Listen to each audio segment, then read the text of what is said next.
You are listening to the Hiking Radio Network, where we talk the walk with shows by hikers, about hikers, for everybody.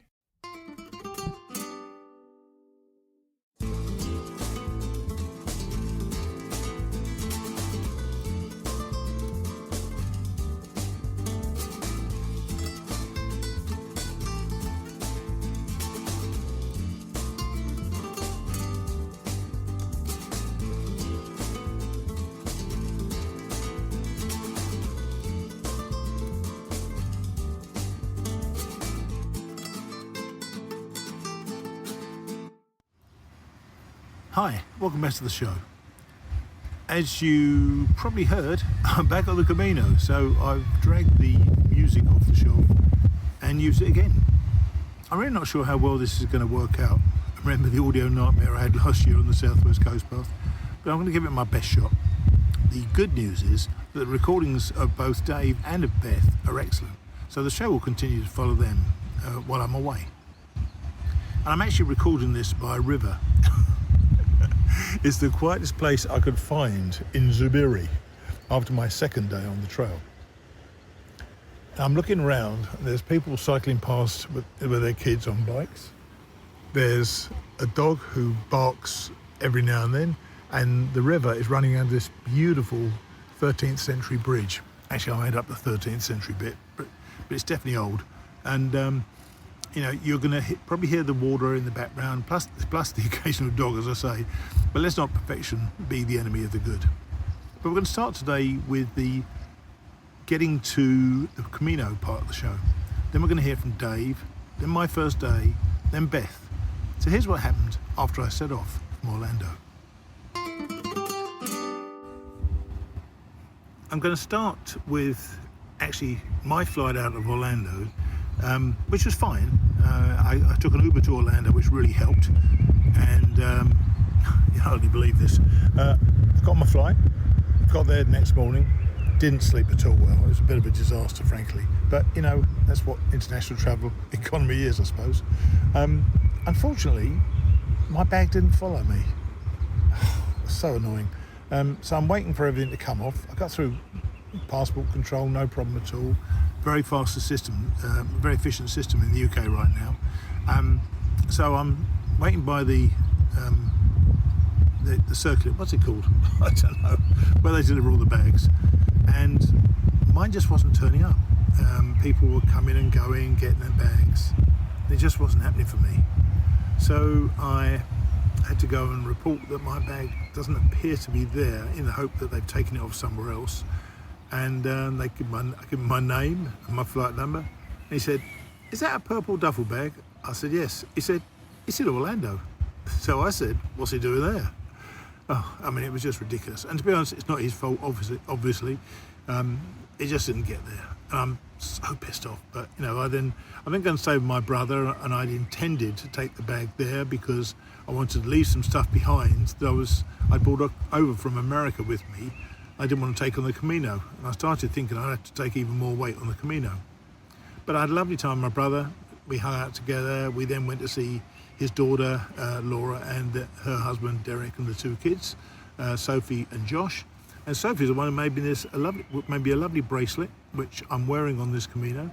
And so I'm going to send her a couple of pictures of me on the Camino. But then, this has nothing to do with drink, by the way, I took a tumble in my niece's living room. Now, you know me, I always shout out the number of the fall, but it didn't seem appropriate to shout number 1 in her living room. I fell on my knees and my elbows, which shook me up a bit, to be honest with you, but that's the way it goes, I guess. Anyway, I then went to stay with some friends for a couple of days, and then to my niece Emma's, who I hiked with on the Camino in 2018, I think it was, yes. And so I had a good time with her, and I then headed to Stansted to fly here. Flew to Biarritz. Fortunately, my bag had turned up by now, obviously, and happily my bag turned up in Biarritz, so that was a good thing. Unfortunately, my shuttle didn't turn up in Biarritz. Oh God, I had about a 45-minute wait, but whatever.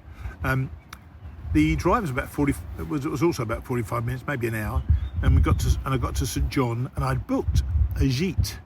Um, it was, shared a room with about 8 other people, and it was a very chill place, and it was actually vegetarian haven. They just serve vegetarian meals, which doesn't really work for me personally, but I went with it, and it was very, very tasty. Really, really enjoyed it. There were mainly women guests, funnily enough, and I stayed in a room for about 8. And apparently, and I find this incredibly hard to believe, and anybody who knows me well would agree with me, I didn't snore. I bought this new mouth guard my concern about snoring on the trail, sharing rooms with a lot of people, and it worked perfectly. The reports were I didn't snore, so happy days. So I was ready to go. I couldn't wait, and got up for breakfast the next morning. Also vegetarian, also very nice, plenty of food to eat, and I highly recommend the place I stayed. But we'll hear about what happened in a moment. So now, Dave, when we spoke last time, Dave was at the Woods Hole Hostel and having a blast, and you know how much I love that place. It was also hiking with a couple of hiking partners, neither of whose names I can actually recall sitting here by the river and no notes. Sorry about that, Dave.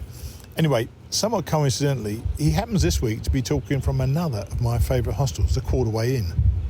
And by the way, as a bit of an aside here, Tina, who owns a Quarterway Inn, is going to be sending me a brand new Camino necklace. In fact, she sent me a brand new Camino necklace, and I'm going to pick it up tomorrow night in Pamplona. I can't wait to interest my fellow peregrinos in one of her necklaces.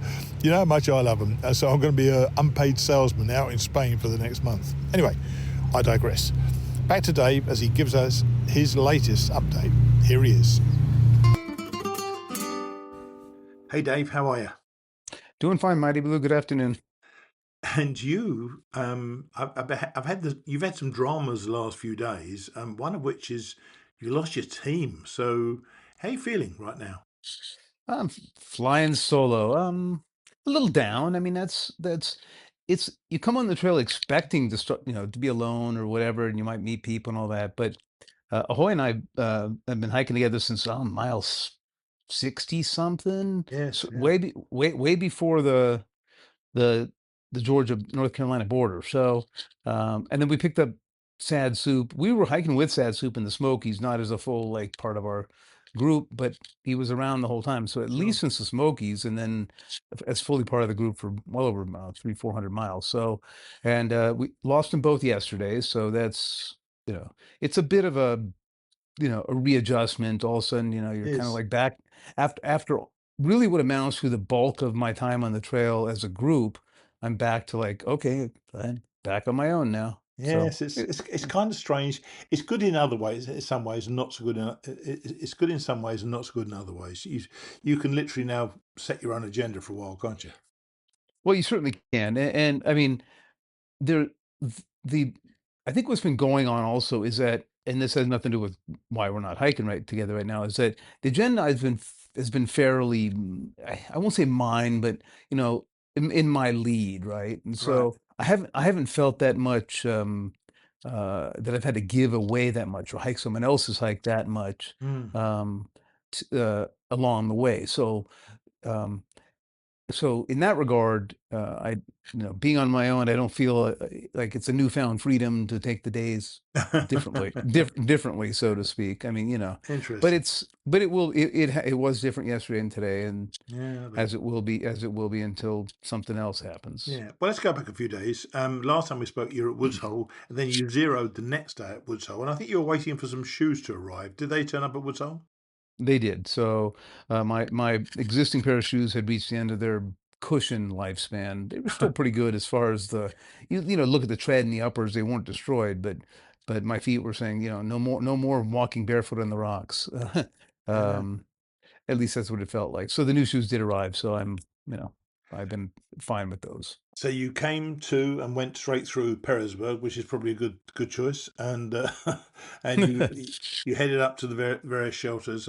I see you're doing pretty good miles again, 19.4 miles on day 53 and 16.6 on day 54.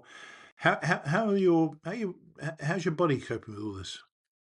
Well, I'm feeling pretty strong and all that. I did allow myself to get dehydrated today, and Oh, I'm that's I know annoying. I know it.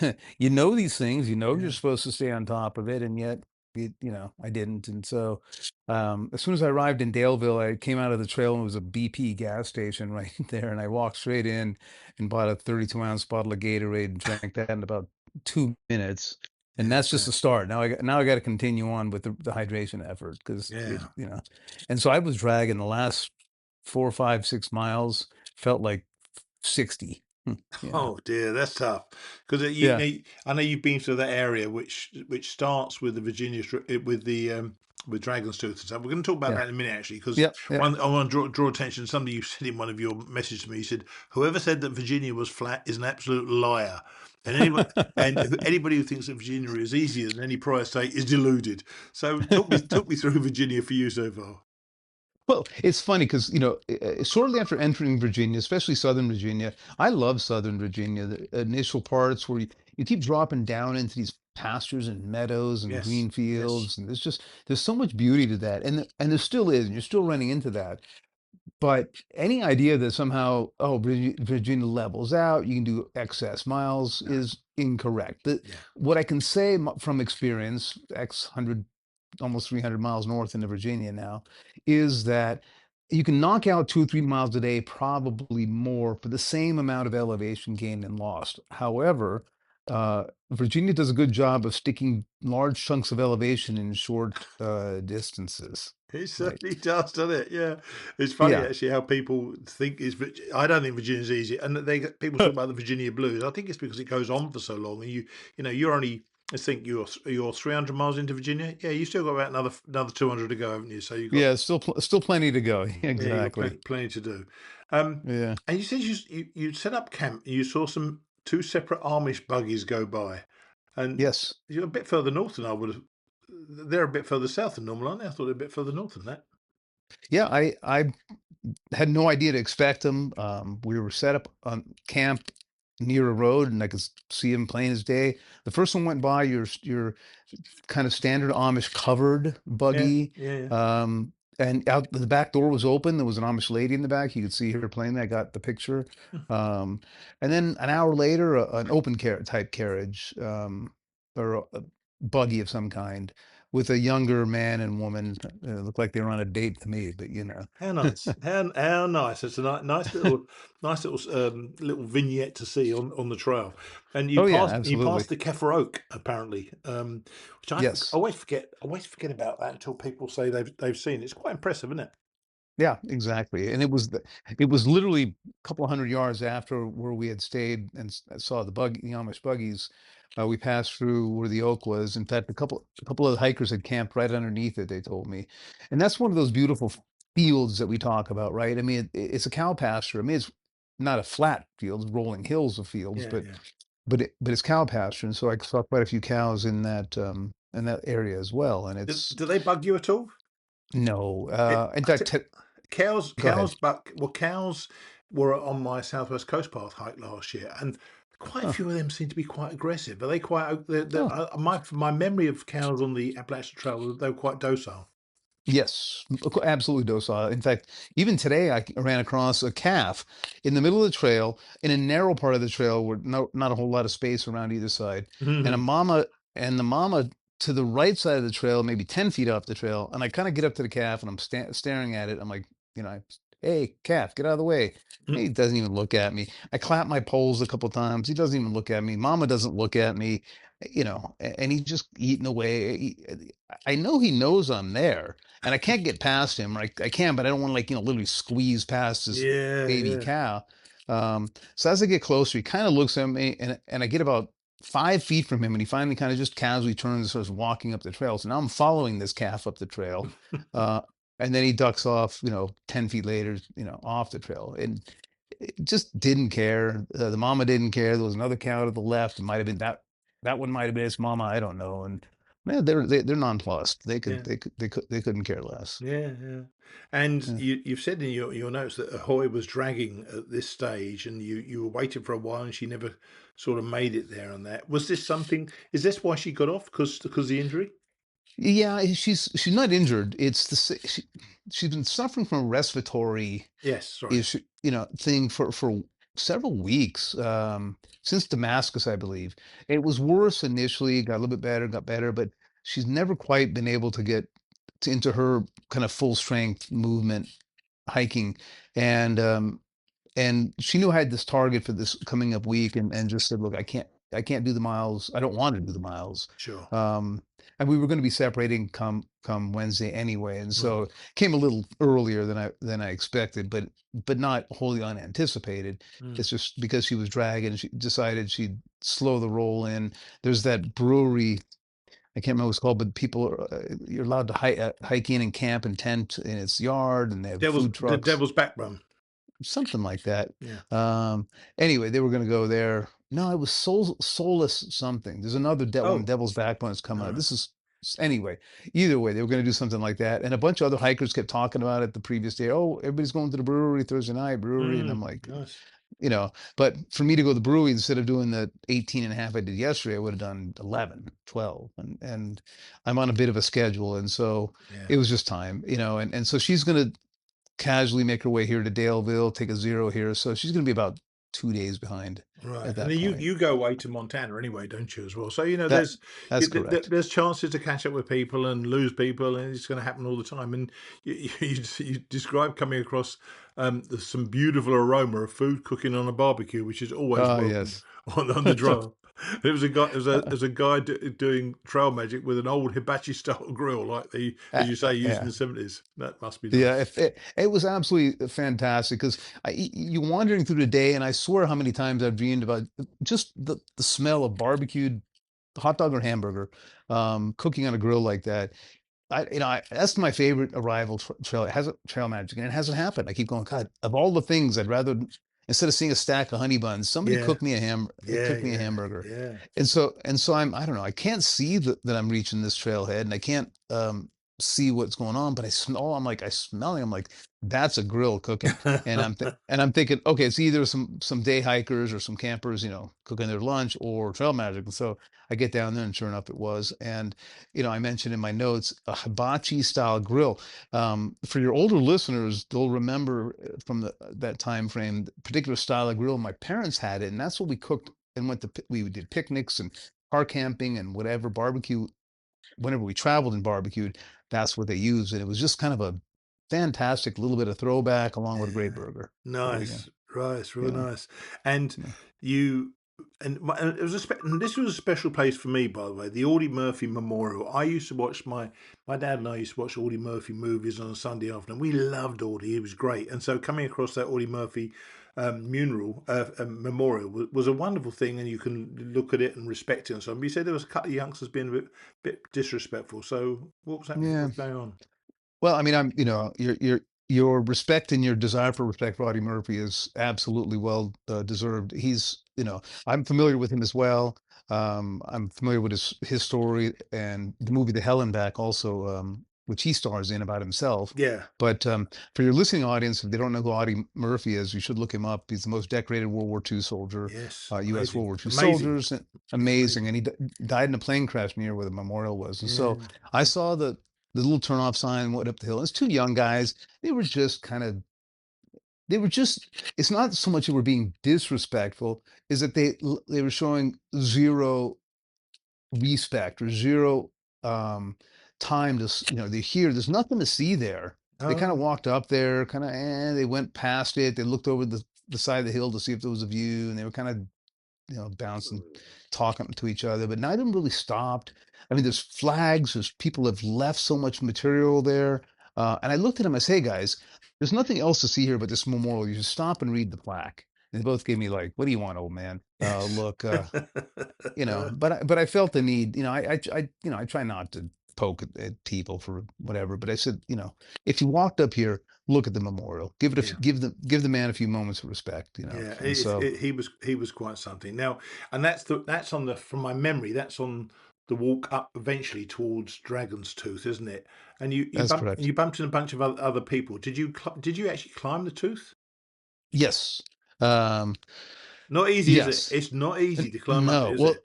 no, the entry point is the hard part because you have to kind of bridge this chasm, That's right. kind of, and kind of push with your back on one side and your feet on the other one, Yep. other side. Once you're kind of up on the side of it, then you kind of crawl up on your hands and knees because you don't want to stand on the damn thing. Boy, it takes a stronger person perhaps than I to stand on the top of that thing. That's for sure. Yeah, I was sitting down. I wasn't standing.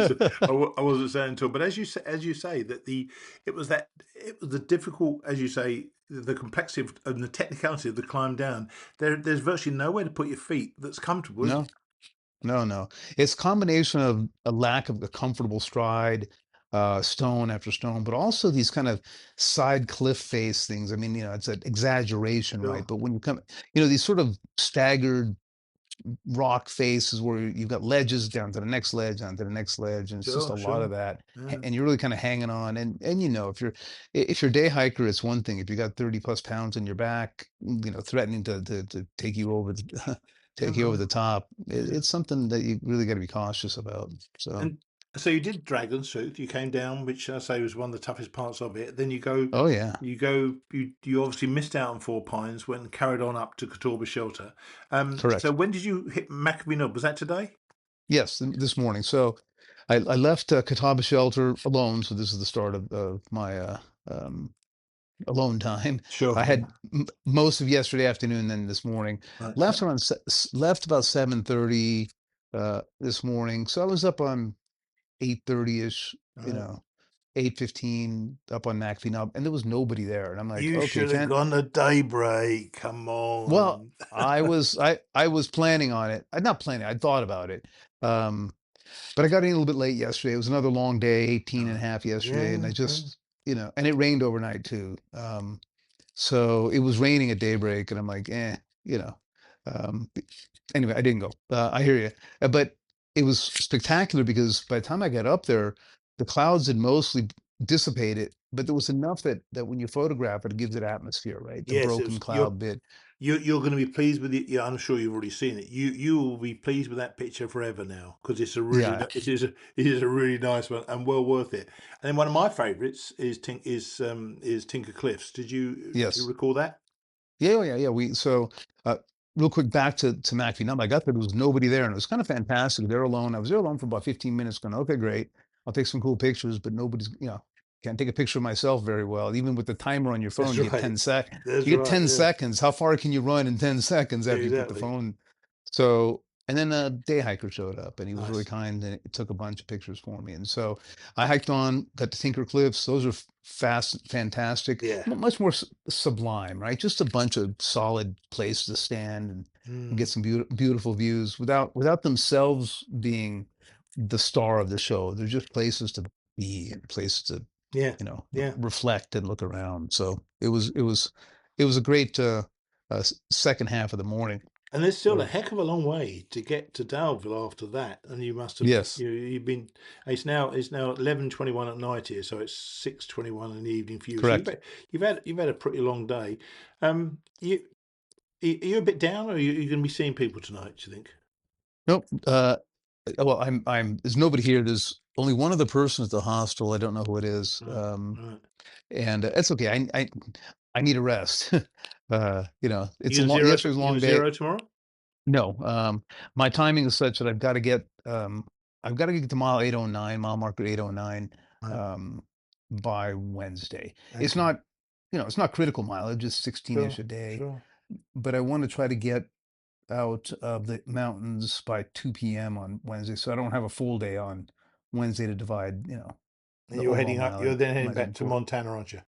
Yeah, I gotta go to Charlottesville Airport, spend the night, fly out the next Right. morning. It's worth it, but there's a lot of, Yeah, I'm sure. machinations to get from point A to point I'm B. sure. So yeah. Well, look, I'm glad that it's working out for you because I know this isn't. Leaving someone behind is surprisingly emotional. It's Oh yeah. you spent a lot of time with somebody, and you build a bond. So I'm glad you sound well, and you're still pushing on. As you say, you'll come out to mile 800 soon. So Yeah, oh yeah. you're pushing on. You really are. Well, I'll take a week off, right? Why Yeah, not? yeah. Be interested to see what it's like when you get back. Okay, mate. Well, look, Thank good you. talk to you, and we'll catch up probably next week when you're in Montana for these Yes. next 6 days. All right. Excellent. Thank you very much, Steve. Take it easy. Bye. It,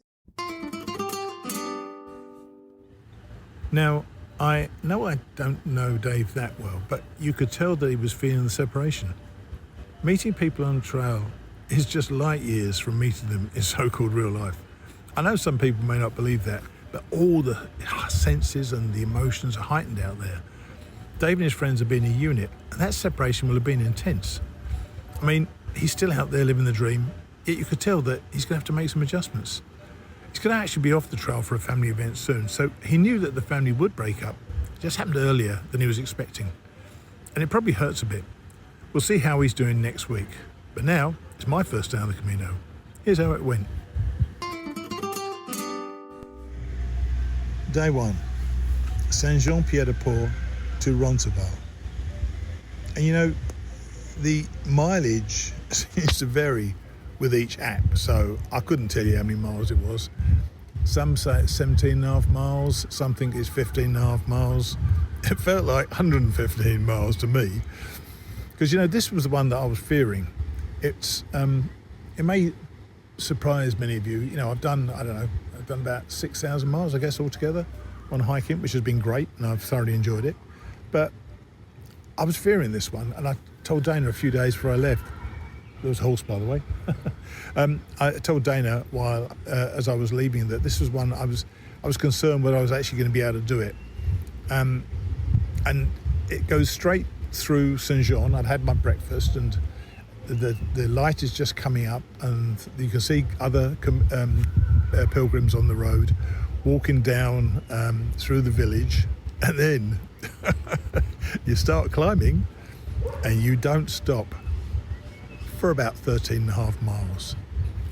It is exhausting, but you know, I knew what the deal was going to be, and I knew that the weather wasn't great. It was a bit rainy in the morning, a bit spitty, but that soon sort of cleared, and it was cloudy and windy all day, and then it got worse at the top, but I'll tell you about that in a minute. But early on, frankly, I was looking for anywhere to stop at any time to get a coffee, get anything, get some food, get drink, whatever. And I went up to this, saw this house had this garage door open, and it was a donativo where you just pay what you want to pay for a coffee, and there was a banana and a couple of things and stuff like that, you know. And I went to get some coffee, and I thought, they're not going to like me having $50 for a $2 or $3 coffee. And I said, and I was a bit wary about it, so I've only got a €50 note. She looked at me as if I was a lunatic, so that wasn't going to go well. And suddenly I heard this English voice say, "Don't worry about that, mate. I'll pay. It's €3, something like that." I said, "Oh, that's really nice of you. You don't have to do that." He said, "No worries at all. Pay it forward," which is fine. So we started talking. Nice fella. He was actually 50 years old, turned out to be. And we were chatting away, and it got round to where you come from. And I say, I'm a Brit, but I live in America, I live in Florida. And where do you come from? Because you sound a lot like me. And he said, I'm from Essex, which is where I come from. Essex, which is not that much of a coincidence. It's a big county. And then it was... Where do you work at? And so he was telling me about how he's a life coach, fitness coach, and he asked me what I worked at. I said, well, I work in a branch of insurance called reinsurance. He said, well, I know about reinsurance. He said, my dad was in reinsurance. I said, what's his name? He said, Jim Ramage. I worked with Jimmy Ramage 43 years ago, from 1981 to 1985. We were on the same level at work, and he was such a great bloke. And I heard about Andy, his son, who I was now talking to, first person I've spoken to on the Camino. Now, trail magic happens. You meet someone, and I met Andy, and he paid for my coffee. So isn't that really cool? Another chance to stop at Orison. Orison is the place where people go to on the first day if they don't want to do the whole thing in 2 goes. I mean, it's only 4.8 miles, but as I say, 4.8 miles uphill ain't nothing, and you really, really feel it. So I had a coffee there and an omelette, and I bumped into Alison and Ruth from the hostel the night before. There are a couple of Scottish women, one actually lives in Portugal now, but they love hiking together, and they were out there doing this hike and just having a blast doing it. There was only one place to stop after Orison. I topped up with water, by the way. Always top up with water whenever you can out there, because on that first day it's quite scarce, to be honest with you. There was a food truck near the top as well, which is such a welcome respite. You know, there weren't many views. The cloud was coming in, was being blown up the valley, so it often felt like we were walking through fog. And then, you know, like what's the word for it? Like a vision. There was a food truck, so I stopped and had some food there. And then, as our good friend George Stephanos would say, then the hail came. Yep, we had hail. And then the snow came. It was actually a pretty torrential hailstorm, to be honest. And I actually ducked into some refuge at the top. It was basically an emergency refuge with a couple of places you could sleep, but pretty manky place, to be honest with you. And near the top, we crossed into Spain. It's a pretty unceremonious thing. There's no barriers or anything like that. You just wander into Spain, and that starts taking you down the mountain.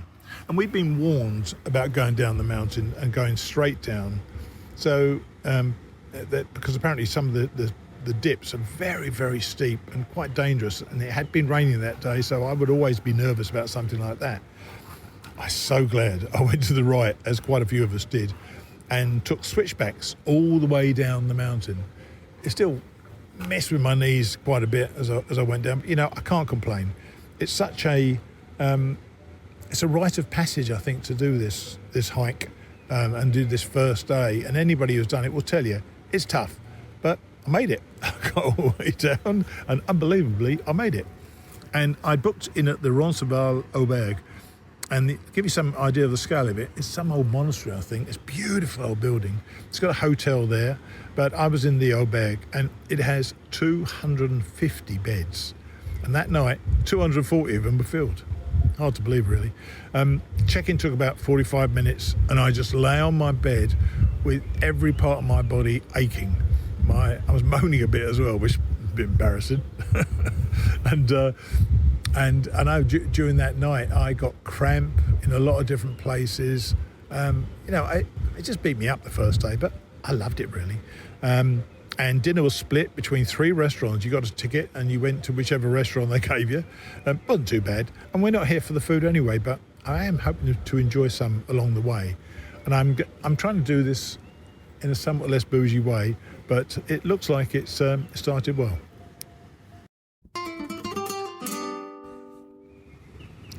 So that was day one. As I say, I was worried, but I need them been. Walking, even up and over the Pyrenees, is still about putting one foot in front of the other. I can do that. Naturally, I modified my pace and shortened my steps on the uphills, but I was able to bring my experience to bear to help me when I was struggling, and I was. A lot. I made it. I'm glad it's over, but now it calms down a little and I can just enjoy the walk. And what about meeting my old mate's son, Andy? Trail magic? Serendipity of the trail? I don't know what it was, but whatever it was, it got my Camino off to a great start. Now, we were talking about Dave getting off trail soon. That's exactly what happened to Beth and Andrew this week, in sad circumstances. In fact, they'd only been back a couple of days when we recorded, so this is a short conversation. Hey Beth, hey Andrew, how are you? Very well. Good, thanks. Good. Now, where are you? We are about at mile 355, maybe Something like that. like that. 355. We're on top of a mountain. Fantastic. If that narrows it down for you. Isn't that amazing? I'm calling you from England and you're on top of a mountain. We're speaking and recording. It blows my mind every single time I do it. So tell everybody, you had to leave the trail for a little while. So tell us what happened. Yeah, so my brother-in-law, Andrew's uncle, passed away, and so we felt we needed to go back and be part of the celebration for his life. Mm. And so we it took us up the trail about 5 days. My friend Jen came and got us from Raleigh, and Marvelous. then she brought us to Raleigh. We left from the airport, and we had about 2 full days back in North Dakota, and then we got back late Thursday night. Thursday night. So what does it feel like to be back? Because I know I got knocked off trail for about a week, and it was kind of strange. You get used to being at home again. You were pretty quick there and back, but did you feel any different? Well, it was nice because Beth came up with the great idea that we can ease back into this and slack back for the first 2 days. Do you know, I kind of guessed when I saw the word slack back, I kind of had Beth's name on that one as well. I thought, It's not all me. It is not all me. I didn't dear. say no. So, But it was nice. It was Yeah. really nice. so you got completed miles though. You're still going north, as it were, even though you're slack packing. You're still filling in all the miles. You haven't missed Yeah. any miles out so far. No, Right, no. right. So what's been going on? So I'm speaking to you on Sunday. You started hiking back in again on Friday. So where have you been from and where to? So we started out at that Nature's Inn hostel, and then we had as far as Spivey Gap, and then Spivey Gap to Uncle Johnny's. Oh right. Oh, you said that Uncle Yeah. Johnny's. Is that's the new Uncle Johnny's, I presume, because the first. Yes, Yeah. it's What- very what's- nice. Is it? Tell us about it, because Yeah. I've not heard anybody tell me about it so far. So we had a bunk, and it was really nice. I mean, you can tell it's all new. Everything's new, and the store looks great. And yeah, I was impressed. Because we heard from a guy who gave us trail magic today. He said, "Oh, you should have seen it before." Yes, I've said it before. Oh, I lost you. Oh, you're there. Hang on, I lost you a second. Yeah. Yeah, you're back But- again. I think you're back again. Oh. Yeah. Okay. So it was really nice. It was really nice. I'm glad we stayed. It's something that Then we got to take the little boat. Oh. Afterwards we got to take the boat across the river. right, you did, yeah. In fact, Which is it's kinda one of fun. those. It's one of those things that you've got another one of those coming up in about 2,000 miles in Maine, or 1,800 miles. You've got another boat across the river as well. Oh, Oh, okay. So Great. obviously you've lost a lot of the people you were hiking around, but you've also met some of the ones you saw several weeks back as well. yeah, it was crazy. We saw a guy, Gustav from Sweden. We saw him the second day we were on the trail, and he was at Uncle Johnny's. It's We amazing. were ahead of them. And then we saw some other guys that we met in the Smokies, and they were there too. I mean, it was just wild. So you're 350. You say you're about 350 miles now. I'm trying to think. When's your next town? Oh, well, after Irwin, you get to I- to Damascus. No, that's four something miles. Well, I think we get to Was that the station hostel on yeah, 19 station years house, or boots so? off. Oh right. right, yes, boots off. That's right. Yeah. Oh, you got some Yeah. you got some lovely hiking coming up as well then. Well, Yeah. you know what? I'm glad you're back on trail. Obviously, I'm sad that you had to leave for the obvious reason you had to leave. But I'm always interested in what it's like for people who get back, and you sound like you're just going straight for it, and keep on keeping on. And we'll catch up again in another week, and make sure that you're well. And I'll be actually on the Camino I leave tomorrow from England tomorrow, and I start. The first day, which Beth is very well, is that 17 miles up and over It, the it Pyrenees. is tough. That's Oh, a tough day. it It's is, like yeah. the toughest day probably on the Camino. Yeah. Yeah, so I guarantee you, I will not be calling you on Tuesday. So we'll do it sometime next week, okay? And I Okay. wish you well. Enjoy it. Keep enjoying it, and we'll catch up when I get back, okay? Okay. Thanks. Thank Cheers, you. Ed. Bye. Bye.